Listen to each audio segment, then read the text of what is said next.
नमस्कार साथियों, आप सभी का हमारे YouTube channel Vinay study can में स्वागत है। साथियों, छत्तीसगढ़ लोक सेवा आयोग रायपुर के द्वारा आज विज्ञापन जारी किया गया है, जिसमें छात्रावास अधीक्षक श्रेणी द आदिम जाति तथा अनुसूचित जाति विकास विभाग के रिक्त पदों पर सीधी भर्ती हेतु ऑनलाइन आवेदन मंगाए गए हैं। यदि आप पात्रता रखते हैं और इच्छुक हैं तो आप 20/5/2023 से 8/6/2023 तक ऑनलाइन आवेदन भर सकते हैं।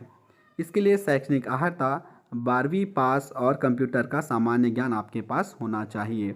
12वीं यदि आपने साइंस, मैथ्स, कॉमर्स या आर्ट से किया हो, इससे कोई फ़र्क नहीं पड़ता। आपके पास 12वीं का सर्टिफिकेट होना चाहिए और कंप्यूटर का सामान्य ज्ञान। कंप्यूटर का सामान्य ज्ञान का कहने का मतलब ये है कि 50 प्रश्न पूछे जाएंगे, जिसमें आपको 50% अंक लाना अनिवार्य होगा। 50% अंक का मतलब होगा 25 अंक। यदि आप इस पेपर में 25 अंक लाते हैं तभी आप पात्र होंगे, नहीं लाते तो आप पात्र नहीं होंगे। नीचे मैं आप लोगों को बताऊंगा। तो चलिए सबसे पहले हम देखते हैं कि इसमें कुल कितने पद है।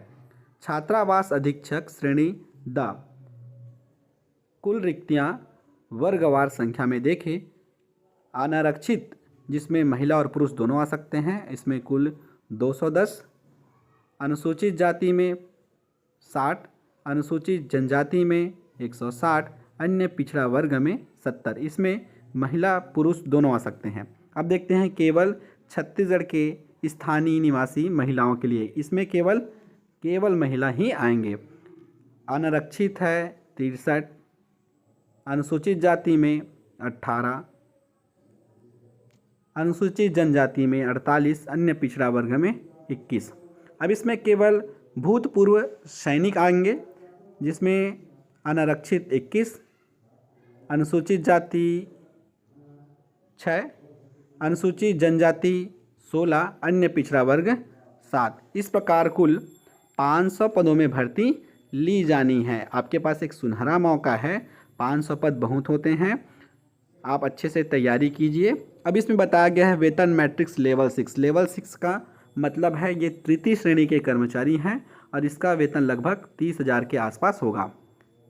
30,000 के आसपास होगा। ठीक है साथियों, 30,000 के आसपास वेतन आपको दिया जाएगा। अब इसमें बताया गया है कि पदों की संख्या परिवर्तनीय है, परिवर्तित हो सकता है। किसी प्रकार शारीरिक निष्ठा नहीं होनी चाहिए। पद का विवरण है, वेतनमान है, शैक्षणिक अर्हता है। तो पद का नाम है छात्रावास अधीक्षक श्रेणी द, तृतीय श्रेणी के अंतर्गत आता है। वेतन मैट्रिक्स लेवल 6। इसमें आयु में छूट दी गई है। यदि आप ST SC OBC मेल हैं तो आपको 5 वर्ष की छूट, महिला है तो 10 वर्ष की छूट आपको दी जाएगी। आप नीचे पढ़ सकते हैं कि किसको कितना छूट दी गई है। यहाँ पर बताया गया है आवश्यक न्यूनतम शैक्षणिक अर्हताएँ 10+2 अर्थात 12वीं पद्धति से हायर सेकेंडरी परीक्षा उत्तीर्ण होना चाहिए तथा कंप्यूटर प्रशिक्षित को अधिमान्यता दी जाएगी। यहाँ पर कंप्यूटर प्रशिक्षित का मतलब है कि 50 अंक में से 50% आपको लाना है। 50 अंक है, उसमें 50% आपको अंक लाना है। तो यहाँ पर यदि आप देखते हैं तो 5 का गुणा 5 बार, तो 25 अंक आपको लाना है। 50% अंक लाना है। यहाँ पर आप पढ़ सकते हैं। परीक्षा अवधि 3 वर्ष की होगी। प्रथम वर्ष आपको 70%, द्वितीय वर्ष 80 और तृतीय वर्ष 90। ये जो है स्टाइपेड भत्ते के रूप में दिया जाएगा, जो अभी वर्तमान में सरकार द्वारा दी जा रही है। इसमें बताया गया है कि जो अर्हता है वो अंतिम तिथि के अंतर्गत आपको धारित करना है। मूल निवासी प्रमाण पत्र, ऑनलाइन आवेदन करने के समान प्रमाण पत्र संलग्न करने की आवश्यकता नहीं है। न्यूनतम आपके पास 21 वर्ष का आयु होना चाहिए, अधिकतम 35 वर्ष, ये ज़रूरी है। छूट तो बताई गई है, आप पढ़ सकते हैं। बाकी नोटिफिकेशन में मैंने बताया है कि कैसे आपको छूट दी जाती है।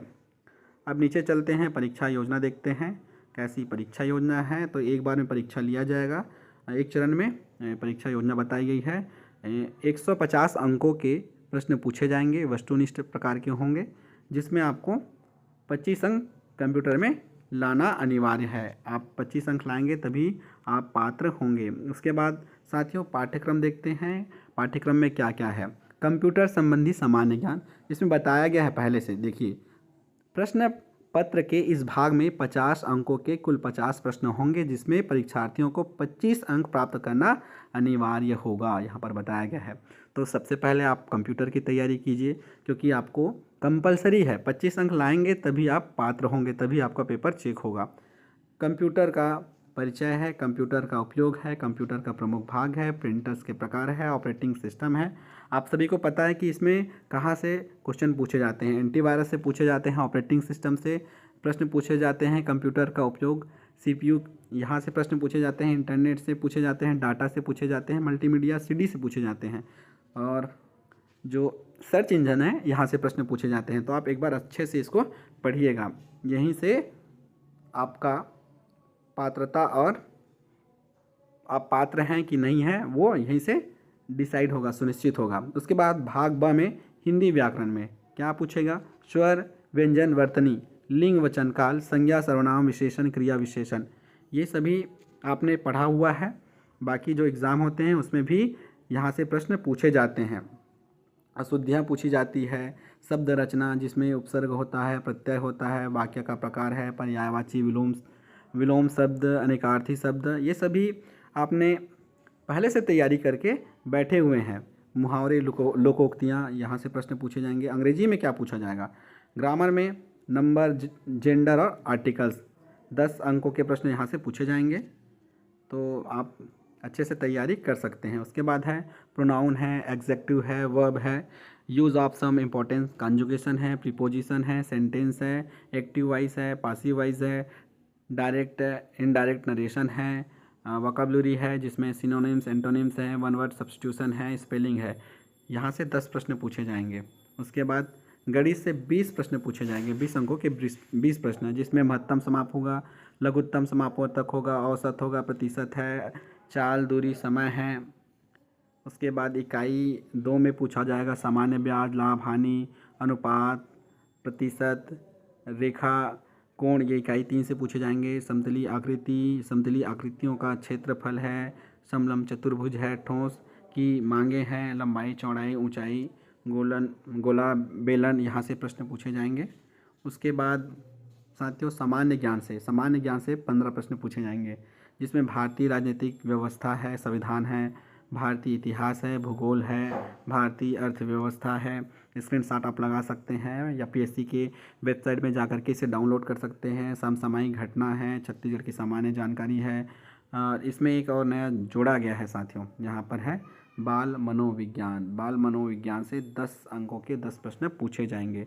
छत्तीसगढ़ की सामान्य जानकारी में इतिहास है और बहुत सारे क्वेश्चन यहीं से पूछे जाएंगे इतिहास से। तो ये पाठ्यक्रम है साथियों, और अच्छे से तैयारी कीजिए। कैसे आपको ऑनलाइन फॉर्म अप्लाई करना है, भरना है, ये नीचे बताया गया है। इससे हमको अभी फ़िलहाल कोई मतलब नहीं है, हमको मतलब है केवल फॉर्म भरना है और पाठ्यक्रम क्या है। तो पाठ्यक्रम मैंने बताया है, काफ़ी इम्पोर्टेंट है। और सबसे इम्पोर्टेंट तो अभी यहाँ पर दिख रहा है कंप्यूटर वाला पोर्शन। कंप्यूटर को अच्छे से तैयारी कीजिए, साथ ही साथ इसको भी अच्छे से तैयारी कीजिए। और वीडियो कैसा लगा साथियों कमेंट करके ज़रूर बताइएगा, और वीडियो को ज़्यादा से ज़्यादा लाइक कीजिएगा। धन्यवाद।